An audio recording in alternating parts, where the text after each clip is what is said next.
Okay, அந்த மறுக்க முடியாத ஃபோர்ஸாக இருக்கிறவங்க அதே வாக்கு சதவீதம் வாங்குவாங்களாங்கிறது மிகப்பெரிய கேள்விக்குறி.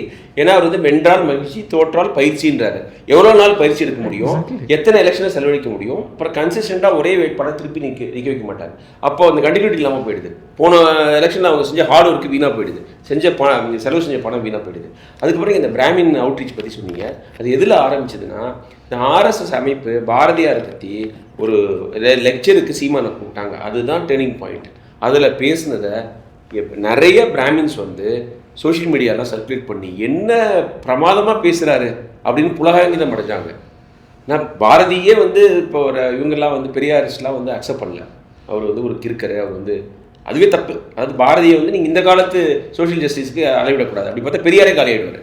பெரியார் பேசுனதுக்கெலாம் நீங்கள் வந்து இப்போ உள்ள ஒரு மதிப்பீடுகளுக்கு நீங்கள் அவரை இது பண்ண வெயிட் பண்ணக்கூடாது. அதை பார்ப்பனிய எதிர்ப்புங்கிறத பார்ப்பன எதிர்ப்புங்கிற ஒரு இதில் ஒரு ஃபேனட்டிக்கல் ஐடியாவில் பெரியாரிஸ்ட் பண்ணுறாங்க. இவருக்கு அப்படிப்பட்ட சூழ்நிலையில் இவர் பாரதியை பற்றி பேசுனது அவங்களுக்கு பயங்கர எக்ஸைட்மெண்ட் கொடுத்துட்டு, இவர் வந்து நான் அவங்கள சேர்த்து கொண்டு போவேன், பாரதியார் பார்ப்பனர் இருந்தால் தமிழுக்காக உழைச்சவர் அப்படி சொன்னதுலாம் ஆரம்பிச்சது. அது வந்து எனக்கு இந்த எலெக்ஷனோட அது முடிஞ்சிடும்னு நினைக்கிறேன், கண்டினியூ ஆகாது.